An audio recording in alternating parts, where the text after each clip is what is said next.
बेहद की परम शांति। परम शांति।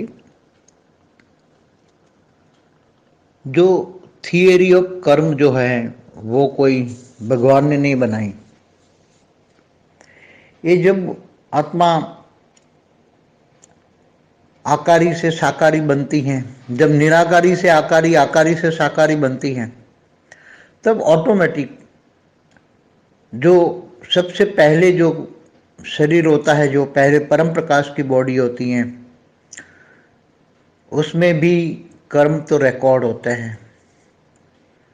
परम तत्वों की बॉडी हो तो भी तुम्हारी जो सोच है, कर्म माना सोच, उसी टाइम तो स्पीच नहीं होती, आवाज नहीं होती। परम तत्वों की दुनियाओं में या परम प्रकाश की दुनियाओं में आवाज नहीं होती, आवाज से परे की दुनिया होती है, वो तो संकल्पों की भाषा होती है। तो वहां जो सोचते हो, बोलते हो, यहाँ वहां सोचते थे, यहाँ बोलते हो, तो जो भी सोचते हो बोलते हो तो सूक्ष्म शरीर का कारण शरीर में रिकॉर्ड हो जाता है। तो कारण शरीर में जो भी रिकॉर्ड पड़ा है वो कभी न कभी तो तुम्हें भोगना ही पड़ेगा। वो कोई भगवान ने नहीं बनाया। भगवान ने तो केवल आत्मा ही बनाई थी। ये तो ब्रह्मांड में ब्रह्मा द्वारा सर्जन किया है, मगर बाकी तो ऊपर की दुनिया जैसे महाब्रह्मांड है, तो एक संकल्प की आने का अनंत का आत्मा निराकारी बन गई, और निराकारी से फिर धीरे धीरे आकारी बने, आकारी से फिर भी नीचे गिरते गए, नीचे गिरते गए तो फिर और गिर गए तो फिर साकारी बने। तो कहने का मतलब है कि परमात्मा ने कोई भी ऐसा ये थियरी ऑफ कर्म नहीं बनाया। थियरी ऑफ कर्म अपने आप डेवलप हुआ है। सभी आत्माओं को, ज्ञानी आत्माओं को तो ये समझना चाहिए कि थियरी ऑफ कर्म अपने आप डेवलप हुआ है, कोई भगवान ने नहीं डेवलप किया है। कोई कहे कि भगवान ने डेवलप किया है, नहीं। भगवान ने तो दुनिया बनाई थी, फर्स्ट क्लास दुनिया बनाई थी, निराकारी दुनिया। ब्रह्मांड की बात छोड़ दो, मगर महाब्रह्मांड में भी जहां जहां भी निराकारी दुनिया, एक साथ में एक संकल्प मात्र से निराकारी दुनिया बनाई थी।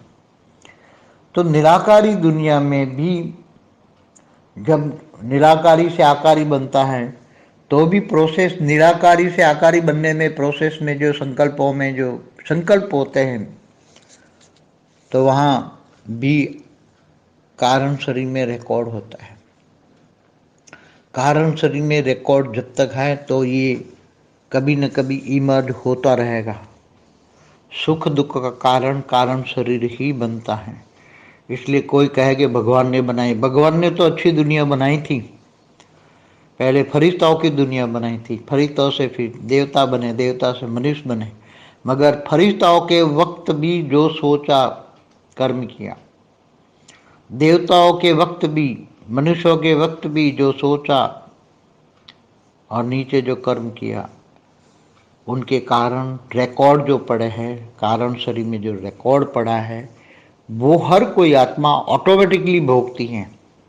कोई इसके लिए कोई जिम्मेदार नहीं है, कोई भी नहीं है। इसलिए बच्चे, बेहद के बच्चों को इतना ज्ञान होना चाहिए। परम शांति।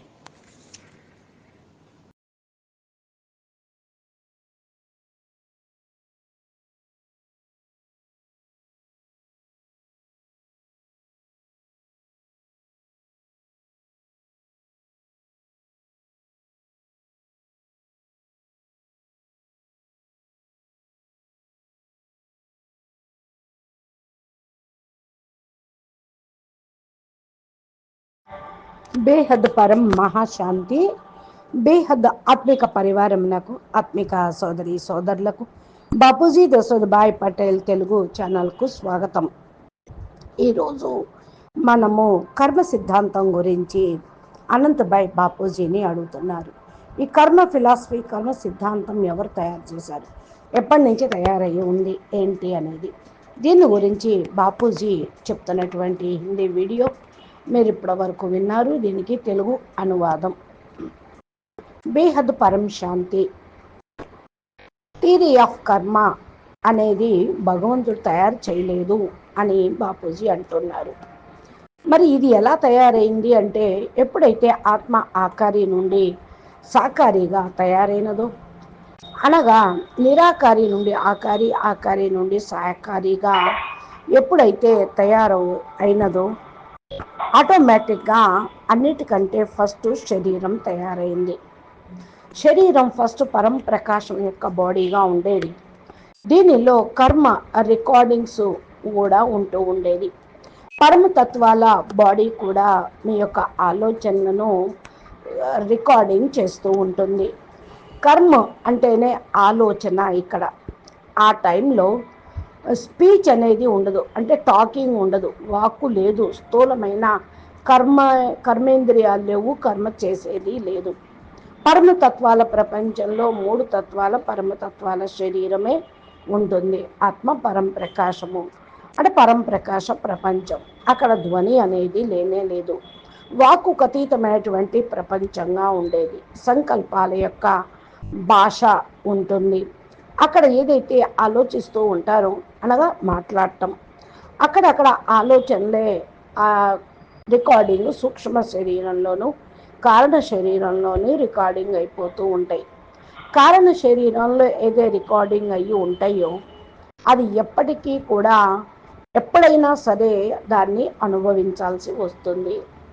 భగవంతుడైనా సరే, అంటే భగవంతుడు తయారు చేసిందనేది కాదు, భగవంతుడు కేవలం ఆత్మల్ని తయారు చేశాడు. బ్రహ్మాండంలో బ్రహ్మ ద్వారా రచన జరిగింది. మిగతాదంతా పైనుండి ప్రపంచం కిందకొచ్చింది. మహాబ్రహ్మాండము అనగా మహాశివుడు ఒక సంకల్పంతో అనంత బ్రహ్మాండాలను తయారు చేశాడు. అంత ఆత్మలను నిరాకారి రూపంలో తయారు చేశాడు. నిరాకారి మరలా నెమ్మదిగా ఆకారిగా అయింది. క్రిందకు పడిపోవటం జరిగింది. క్రిందకు పట్టడంతో ఆకారి నుండి సాకారిగా అవ్వటం జరిగింది. పరమాత్మ ఎవరైనా సరే థియరీ ఆఫ్ కర్మ అనేది తయారు చేయలేదు. మీరే అదంతటా అదే డెవలప్ అయిపోయింది అంటున్నారు బాపూజీ. అంటే ఆత్మ డౌన్ఫాల్ అయిపోయేటప్పటికీ సాకార ప్రపంచంలో వచ్చి సంకల్పాలు, కర్మలు, బుద్ధి, మరి ఇవన్నీ వచ్చేటప్పటికి అహంకారము, కర్మేంద్రియాలు ఇవన్నీ ఏర్పడటంతో ఆటోమేటిక్గా యాక్షన్ అండ్ రియాక్షను, కర్మల ఫలితాలు క్రియేట్ అయిపోతూ ఉన్నాయి. ఇలాగా మరి కర్మ ఫిలాసఫీ అనేది తయారైంది, కర్మ సిద్ధాంతం. ఆత్మలందరూ జ్ఞాని ఆత్మలైతే దీన్ని అర్థం చేసుకుంటారు. థియరీ ఆఫ్ కర్మ మనము డెవలప్ చేశాము అని. భగవంతుడు డెవలప్ చేయలేదు. ఎలాగా అంటే భగవంతుడు డెవలప్ చేస్తే మరి మంచిగానే ఉండేది కదా.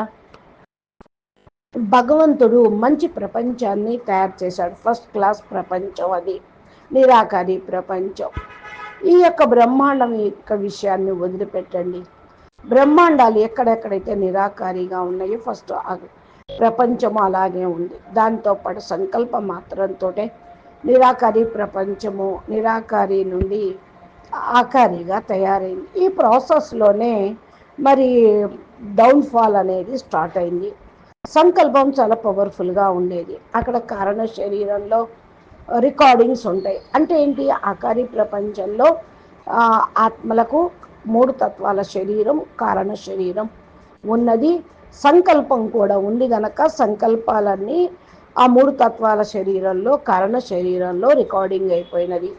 కారణ శరీరం రికార్డింగ్ ఎప్పుడైతే అయినదో అప్పుడు అవన్నీ ఇమర్జ్ చేసుకోవటం, అనగా కర్మ అనే నిర్ధారణ అయినప్పుడు, రికార్డింగ్ అయినప్పుడు, అది బయటకు వచ్చినప్పుడు సుఖ దుఃఖాలు కారణాలు అవుతూ ఉంటాయి.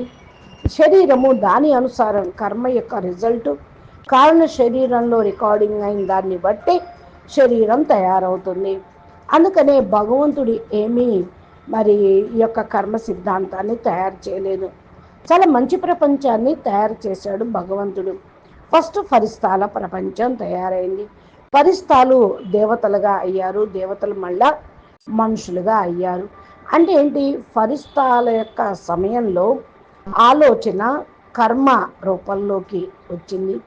దేవతల సమయంలో మనుషులు వ్యక్తంగా అయిపోయారు. దేవతల నుండి 3 తత్వాల దేవతల నుండి పంచతత్వాలు ఇంకా మిగతా 2 తత్వాలు ఏడవబట్టి కలిసిపోయినాయి ఈ యొక్క 3 తత్వాల శరీరంలో. ఆ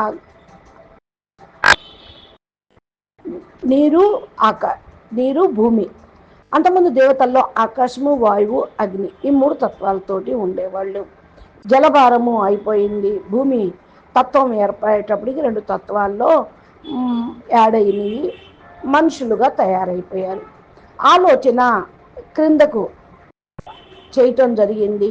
కర్మేంద్రియాలు చిన్న చిన్న ఏర్పడ్డాయి. కర్మ చేసిన కారణం వల్ల రికార్డింగ్ అంతా ఉన్నది.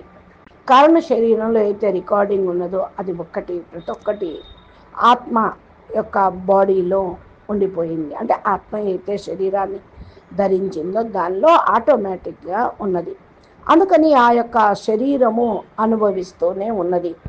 ఇది భగవంతుడికి సంబంధం ఏమీ లేదు, ఆయన బాధ్యత ఏమీ కాదు.